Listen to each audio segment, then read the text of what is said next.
Hello दर्शक बंधु स्वागतम आम यूट्यूब चैनल को जदि मते प्रथम थर यूट्यूब रे सुनचंती आम चैनल को सब्सक्राइब करंतु एवं बेल आइकन दबाई दियंतु जहा फल आमर लेटेस्ट वीडियो अपलोड हेबा मात्र आपण सर्वप्रथम नोटिफिकेशन पाई परिबे।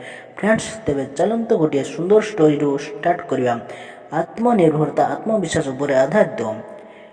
फ्रेंड्स उद्यमी व्यक्ति निज पर सर्वाधिक विश्वास रखि थांती। भाग्य बा भगवान तांको बड़ करदेव बोली भाबी से बसी रहंती नहीं। कहीं तांको टेकी नहीं सफलतार शिखर पहुंचाई देबो बोली भाबंती नहीं। से निज रास्ता निजे चलती ताहा तांको अनुभवी कराए। फल से जीवन चला पथरे केवे शीतलता अनुभव करती नहीं। जीवन तांकर सदा चंचल और सफल रुहे। ए विषय गपटी अछि। जड़े राजा थिले से घोषणा करथिले जे तांको राज्यर विपणीरे संध्या सुधा जदि कौनसी जिनिस बिक्री न हुए तेबे से ताकू उचित मूल्य रे किणी नेबे। उद्देश्य प्रजा माने तांको जिनिसर उपयुक्त मूल्य पांतु। थरे तांको विपणीरे जड़े मूर्तिटी आनी घोषणा कले जे ए मूर्ति अलक्ष्मी, यार मूल्य 100टी स्वर्ण मुद्रा। तेबे जे यह किणिबे तांको लक्ष्मी छाड़ी चल जिवे अर्थात से दरिद्र होइजिवे।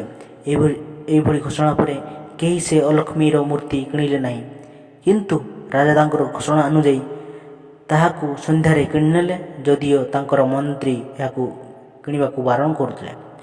मूर्तिटी से नहीं निज शयन कक्षरे रखी शोईगले। मध्यरात्र रे झुम झुम शब्द तांको निद भांगला। से देखिले एक सुंदरी नारी सर्व अलंकार भूषिता होई तांको घरू बाहरी जाउछंती। परिचय पचार से ये कहले से होती लक्ष्मी। अलक्ष्मी को घरे रखिथिबारु से तांको परित्याग करछंती। राजा तांको जीवाकू देले और निश्चिंत शोईगले। यार किछि समय पर पुणी तांकर निद भांगला। से देखिले आउ एक जड़े सुंदर स्त्री लोक तांको घरू बाहरी जाउछंती। पचार से परिचय दे कहले से होती सौंदर्य देवी। लक्ष्मी चली जीवारु से मध्य तांको परित्याग करी जीवाकू बाध्य होउछंती। राजा तांको जीवाकू देले। यापर जसर देवी मध्य चलीगले। राजा शेष देखिले जड़े बलिष्ठ वीरपुरुष दृढ़ पदक्षेप तांको घरू बाहरी जाउछंती। परिचय पचार से कहले से होचंती तांकर आत्मविश्वास। जेहेतु धन जश सौंदर्य आदि चलीगले से आउ रहिबाकू चाहुनांती।